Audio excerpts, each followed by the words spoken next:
Millionaire walks into diner, freezes when he sees his black ex-wife with triplets, who mirror his face. He left her years ago without knowing the truth. But when he walks into a small town diner and sees three little faces that look just like him, his world stops. Before we dive in, tell me, where are you watching from? And what time is it right now? Drop it in the comments. The diner bell jingled softly as Ethan Carter stepped inside, his tailored suit slightly rumpled from the long drive, his sharp blue eyes scanning for a quiet corner where he could nurse his headache and maybe forget the suffocating weight of boardrooms and billion-dollar deals. The place smelled like coffee and cinnamon toast, humble, nostalgic, untouched by the world of glass towers and private jets he now inhabited. He barely glanced at the chalkboard menu or the peeling booths. But then his eyes caught movement. A woman turned from behind the counter, her smile bright, her posture tired yet graceful, and Ethan felt his breath hitch. His pulse skipped, then thundered, braided hair cascading down her back, golden brown skin glowing under the flickering light. Familiar eyes, familiar presence. It was her, Amara. The name burned through his chest like wildfire. The woman he once held, once loved, once abandoned for a life his father built, and he blindly accepted. He blinked, uncertain if it was a mirage. But then they appeared. Three children tumbled out from a booth like giggling sunbeams, one clumsily dragging a napkin cape, another licking a lollipop, the third balancing a sugar packet on their nose. Ethan stared. Everything inside him stopped. Three tiny faces, same deep dimples, same slight curve in the chin, same crystal blue eyes. His eyes. Time slowed. His brain screamed questions, but his lips couldn't move. Amara caught him looking. Her smile faltered. Her hand trembled as she set down a tray. Her eyes, those beautiful, fierce brown eyes that once begged him to stay, now filled with guarded fire. Ethan tried to breathe, but the air had thickened, heavy with 5 years of unspoken truths. One of the boys caught him staring and waved innocently. Ethan's throat tightened. He took a shaky step forward, nearly knocking over a chair. The clatter broke the tension. Amara moved quickly, ushering the children back into the booth with a mother's practiced touch. But Ethan couldn't unsee what he'd seen. He looked at her again, not as the waitress she appeared to be, but as the woman who once dreamed of opening a flower shop, who danced barefoot in their tiny kitchen, who once told him, "Love me loudly or let me go." He had let her go. He'd walked away when his family said she wasn't enough. And now here she was, with 3 pieces of him. He staggered to the counter, not even sure what he'd say. Amara's voice was calm, almost detached. "Can I take your order?" But her eyes dared him to speak. He swallowed. "Amara!" was all he could manage. Her jaw clenched, and her eyes flicked toward the children. "Please," she said barely above a whisper, "don't make a scene." He wasn't trying to, but the scene had already made itself. He looked at the children again, laughing, playing with sugar packets, innocent to the chaos unraveling just a few feet away. One of them had the exact freckle on the left cheek he used to hate in the mirror. Ethan's mind reeled.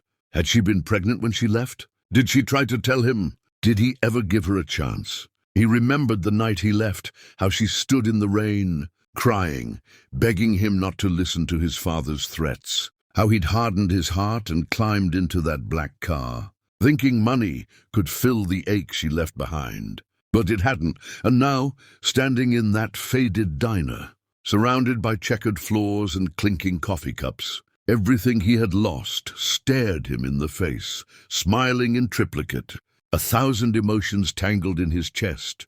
Regret, wonder, confusion, awe, longing. His fingers trembled. "Amara," he tried again, softer this time. Her expression softened just slightly, a crack in the armor. "You shouldn't be here," she said. But the words held no malice, just heartbreak. "Are they?" He couldn't finish. She sighed, glanced at the kids, then back at him. "Not here," she whispered, turning away to pour a cup of coffee she didn't serve. And just like that, the moment passed.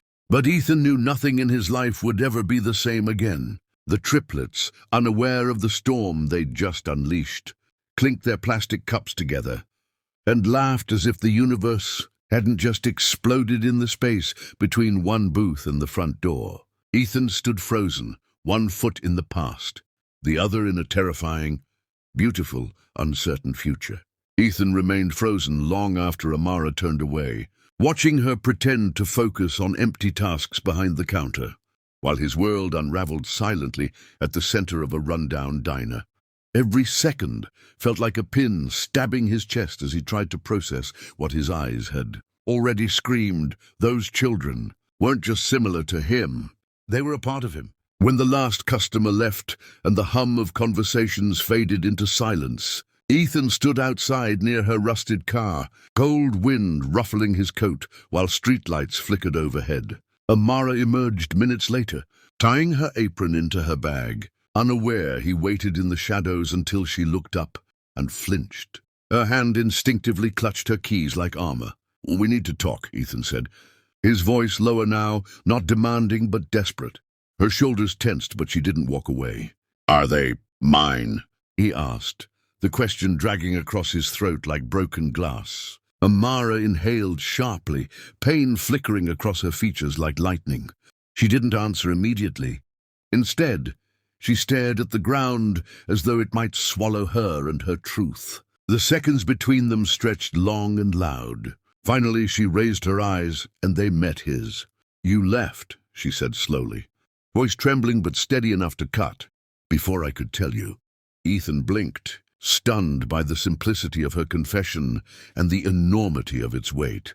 "You were pregnant," he choked out, backing up slightly, like the truth might knock him over. "With 3. And you never told me." His hands ran through his hair in disbelief. "You didn't give me the chance," she snapped, years of buried ache rising to the surface. "I waited for weeks, but you never called. You never came back." Her voice cracked at the edges. Ethan felt the shame coil around his neck like a noose. "I thought you hated me," he whispered, guilt pressing into every bone. "Your father threatened to cut you off," Amara said, eyes glistening. "You chose him." The memory clawed back, how he turned away that night, choosing silence over fight, privilege over love, convenience over commitment. He'd convinced himself it was for the best, but now, confronted with the cost, he felt hollowed out. "You should have told me anyway," he said, more broken than angry. "I had a right to know," she scoffed. "And what would you have done? Raise them in penthouses while I watched from a distance?" Her voice wavered. "Or would you have denied them like you denied me?"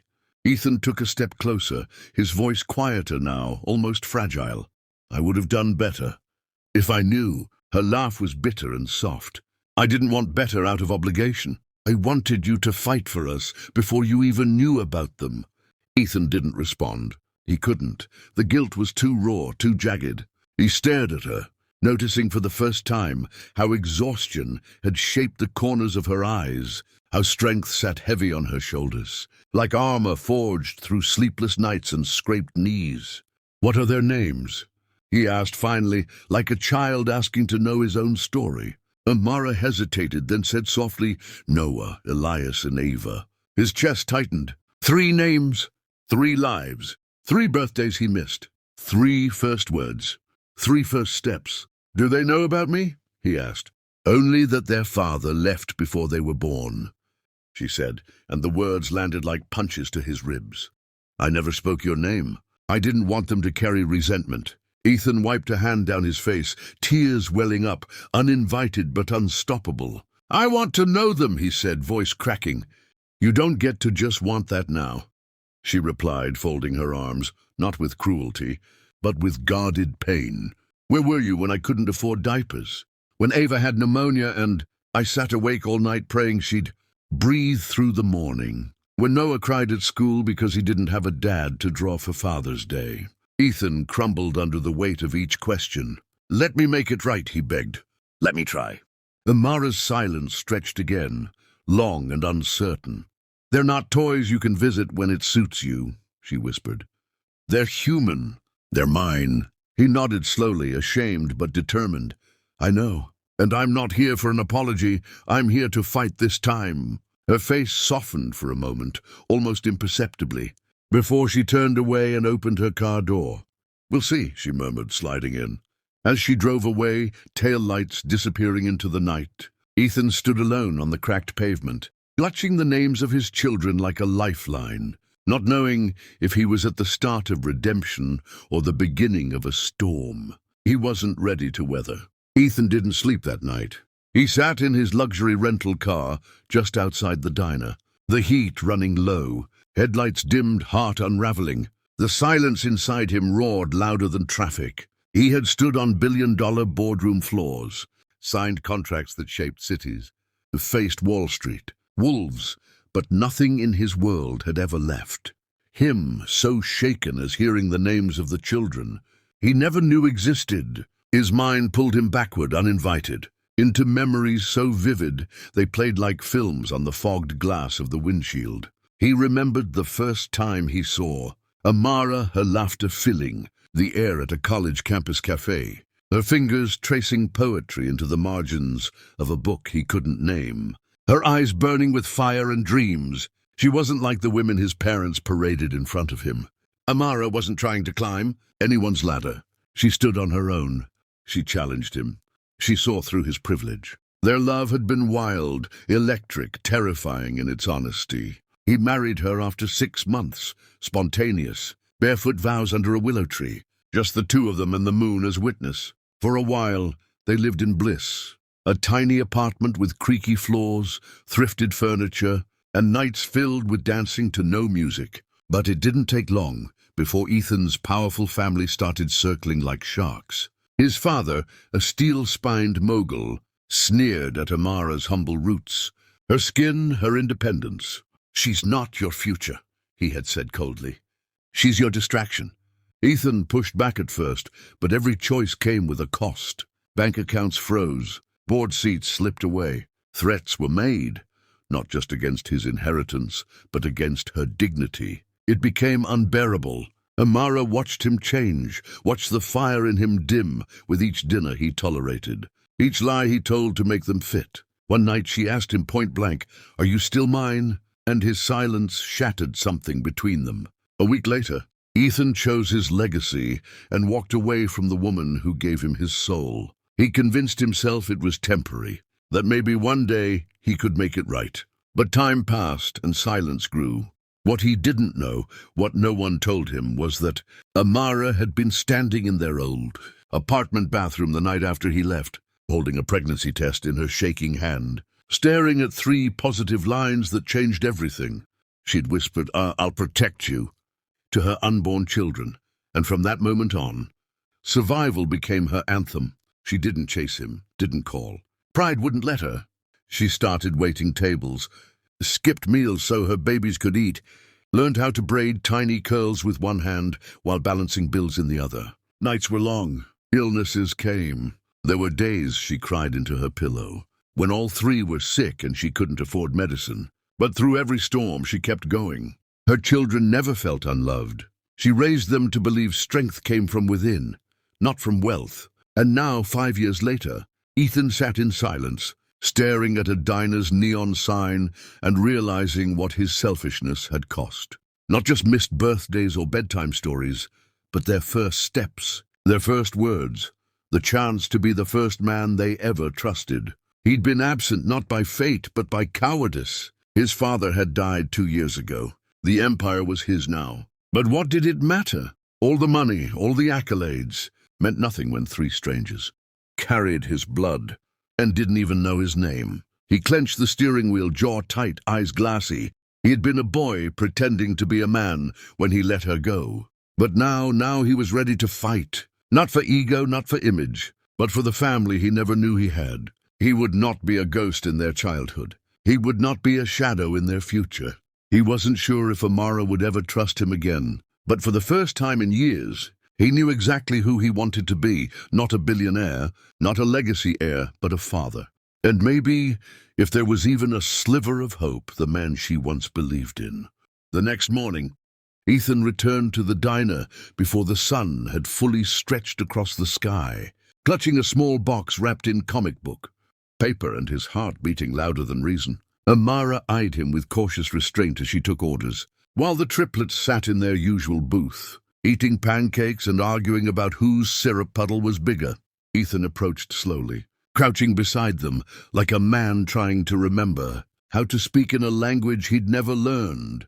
"Hey there," he said softly, Eyes flicking between the three sets of identical, innocent stares.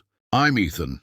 They blinked, chewing in silence. One boy, Elias, tilted his head and asked in a voice too pure for Ethan's fractured heart, "Are you Mommy's friend?"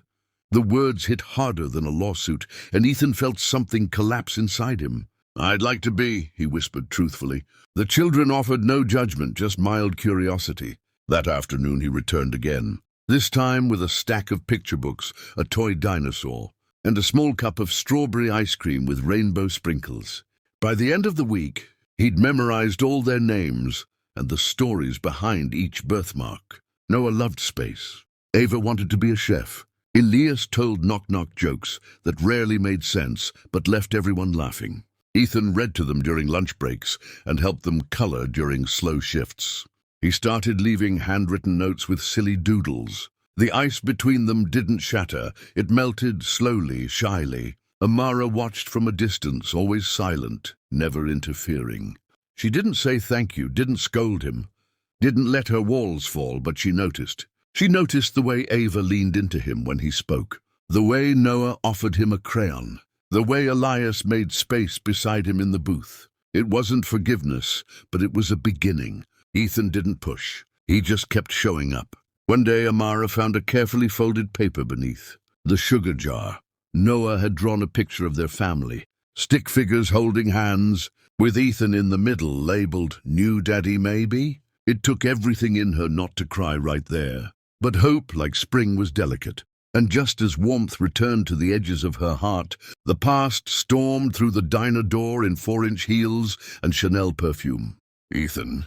The voice was sharp, unmistakable, and unwelcome. He turned, startled, to find Charlotte, his fiancée from New York, standing near, the entrance in a blazer far too expensive for this town and a scowl that could slice glass. Amara froze mid-pour, coffee spilling slightly as her grip faltered.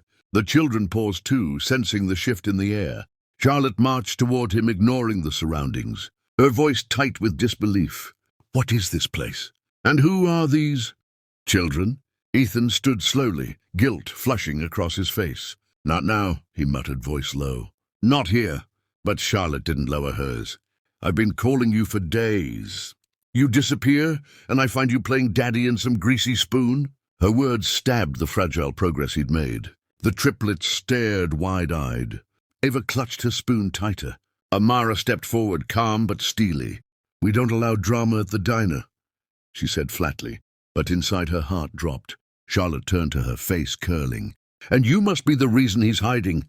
Ethan stepped in, voice louder now. "That's enough, Charlotte." But the damage had been done. Amara felt the walls she'd started to lower rise, again like floodgates slamming shut. She didn't speak. She didn't cry. She simply turned her back and walked toward the kitchen, leaving Ethan with his elegant fiancée and 3 confused children staring at a father they'd only just begun to trust. Charlotte hissed, "Is this your real life now?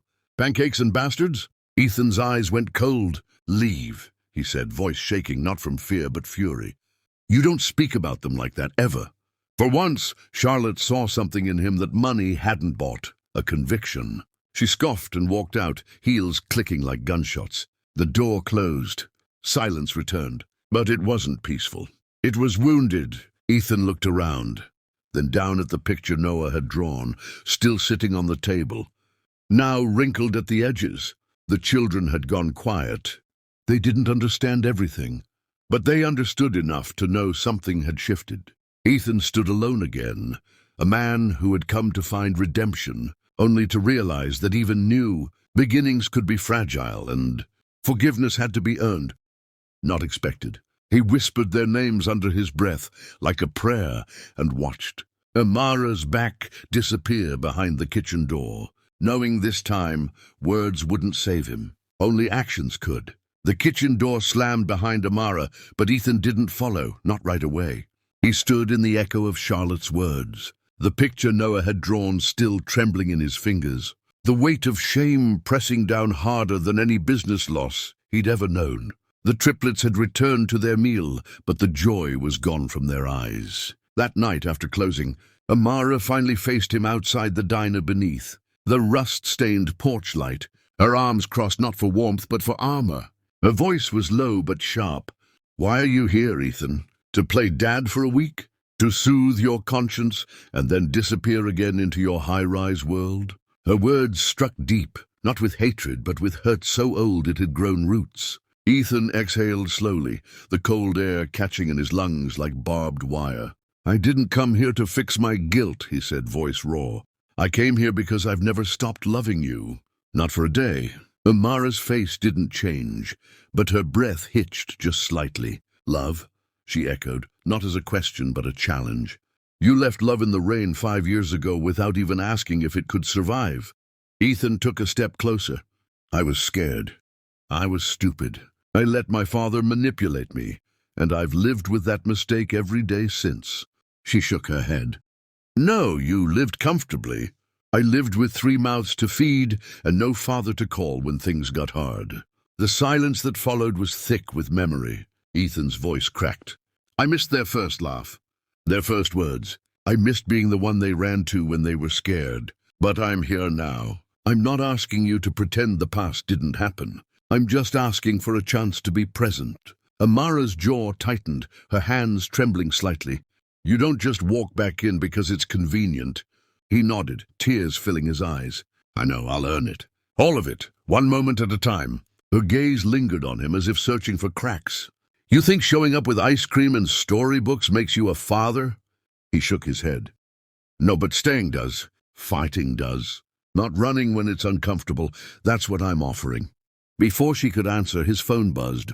He'd looked at it, jaw tensing. Charlotte. Again. Amara saw it, her expression hardening. "Still holding strings?" she asked. "She doesn't control me anymore," he said. "She never really did. I just didn't know how to cut the cord until I saw your face again." Amara turned to walk away, but paused.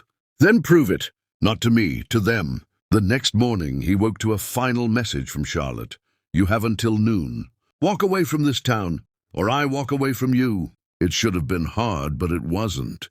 Ethan didn't hesitate. He typed 3 words, then walk away. No fight, no explanation, just closure. He stood in front of the mirror afterward.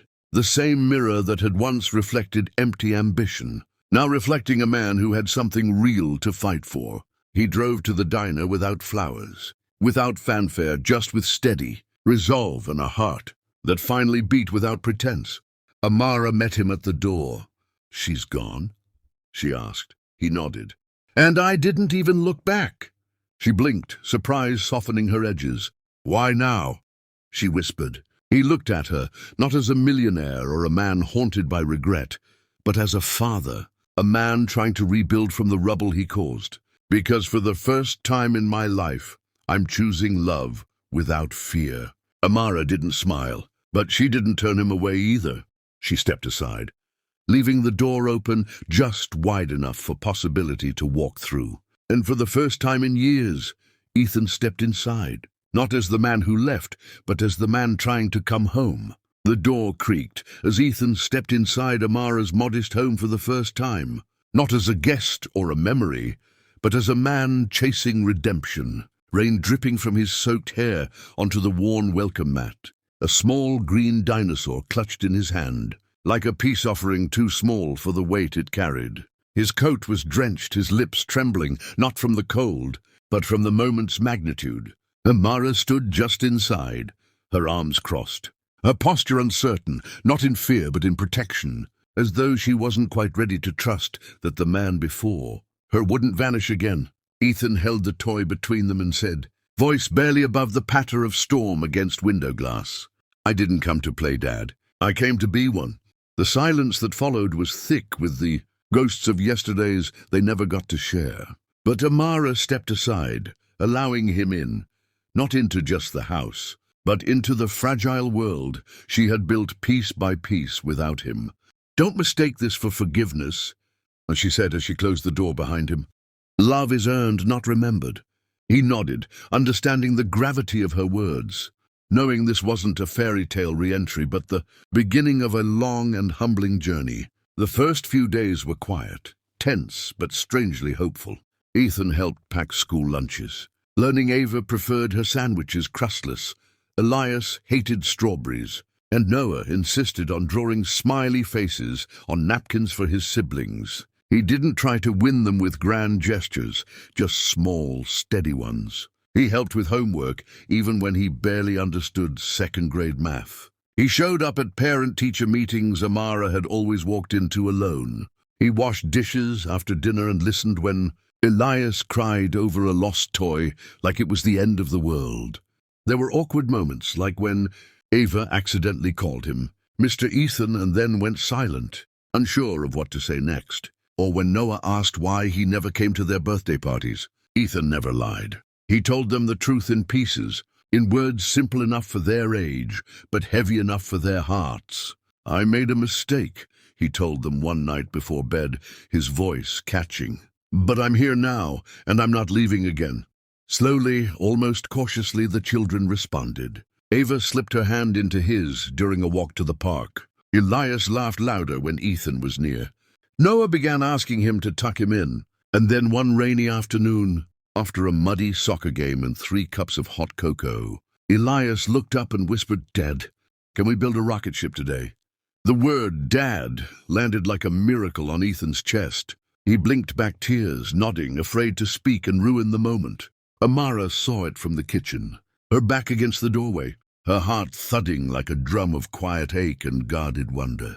She wasn't ready to call it love, not yet, but something in her shifted that day. She noticed how Ethan folded the kids' laundry without being asked, how he sat on the floor for hours building Lego towers, how he didn't flinch when Elias threw a tantrum or when Ava asked hard questions. They laughed more as a family, slowly, awkwardly, but genuinely. One night the power went out, and they all sat around candles telling silly stories and roasting marshmallows over the stove. Amara caught Ethan staring at her, not lustfully, but like a man realizing he still remembered every freckle on her face, every wrinkle in her smile. She looked away quickly, afraid that if she stared too long, old feelings might awaken in places she'd worked hard to silence. And yet, she couldn't deny the flutter in her chest when his hand brushed hers accidentally. He never rushed her. He never pushed. He simply stayed. And that, more than anything, made her believe that maybe this time, just maybe, his presence meant more than his promises. They began co-parenting, not perfectly, but with effort. There were late-night disagreements over discipline, shared smiles during school recitals, and quiet exchanges of understanding. When one of the kids had a fever and the other comforted them without words. Ethan never said, "I love you." Not yet. But it was in the way he looked at Amara when she fell asleep on the couch. The way he carried her purse when her hands were full. The way he learned the bedtime song she sang so the kids would feel safe on nights she worked late. Amara felt her defenses softening like snow under spring sunlight. Not enough to melt completely, but enough to let warmth through. They weren't lovers again. Not yet. But the tension was there, in the air between shared laughter and brushed fingertips. In the silence after the kids went to sleep and neither of them moved from the couch. They didn't talk about the past. They didn't speak of the future. But in the quiet glow of small victories and growing trust, they were writing a new chapter, one where forgiveness wasn't a gift, but a slow, earned rebuild. And though neither dared to say the word out loud, they both felt it coming. Not like a storm, but like the first sunrise after years of darkness. The warm hum of the town's annual fair buzzed through the evening air, laughter floating between cotton candy stands and carousel music. As Ethan stood near the Ferris wheel, one hand holding a paper cone of popcorn, while his eyes followed the swirling motion of the ride above. Noah, Elias, and Ava squealed with joy, their tiny hands pressed against the glass of the spinning gondola, faces illuminated by neon lights, and the kind of laughter that only belonged to children who finally felt safe. Amara stood a few steps back, arms folded, not in hesitation, but in wonder, watching the man she had once called her husband carry their children in his arms, like he had been born to do so, For the first time in 5 long years, she didn't see Ethan Carter, the millionaire with blue eyes and silk ties. She saw the man who knelt in the dirt to tie Elias's shoelaces, who wiped ketchup from Ava's cheek with a napkin tucked behind his ear, who bought Noah a balloon shaped like a rocket ship just because he asked. The scent of funnel cakes and grilled corn clung to the breeze as dusk began to settle, stars peeking out one by one, shy and flickering. Amara's breath caught as Ethan turned to look at her, not with hunger, not with apology, but with steady, quiet admiration, like he was memorizing her all over again. They didn't speak for a while. The sounds around them filled the silence between two hearts, slowly learning to beat in rhythm again. As the final ride slowed and the triplets ran off toward the carousel for one last go, Ethan walked toward Amara, reaching into his coat pocket. "Do you remember the night we danced barefoot under that willow tree?" he asked, voice soft, almost swallowed by the music in the distance. Amara nodded, eyes glistening. "I never forgot," she whispered. He extended a hand, and in it, a small velvet box, aged, worn at the edges, like it had traveled through time just to find its place in this moment. Amara blinked, confused, until he opened it. Inside was not a ring, but the delicate gold locket she had once left on their nightstand the day she walked away, the one he'd kept hidden all these years. Too painful to look at, too precious to discard. Her breath hitched. Inside, newly placed, were 2 tiny pictures. On one side, a photo of the triplets laughing in the park. On the other, the faded snapshot of them on their wedding day.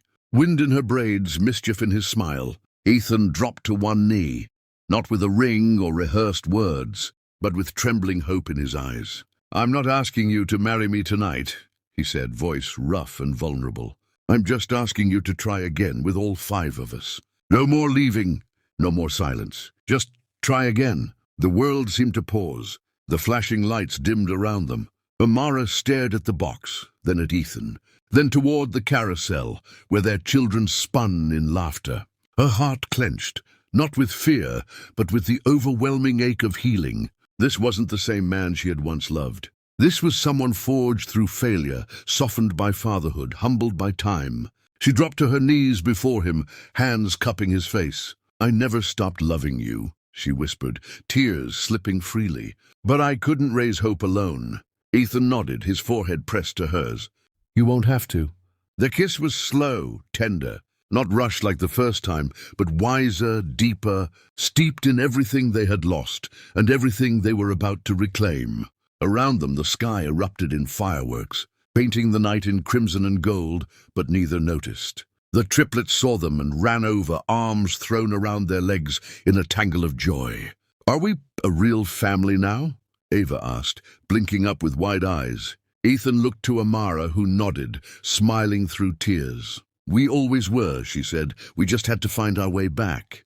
And there, in the middle of a town fair lit by sparks and second chances, 5 hearts stood reborn, not by wealth, not by perfection, but by love fierce enough to survive the silence, bold enough to begin again.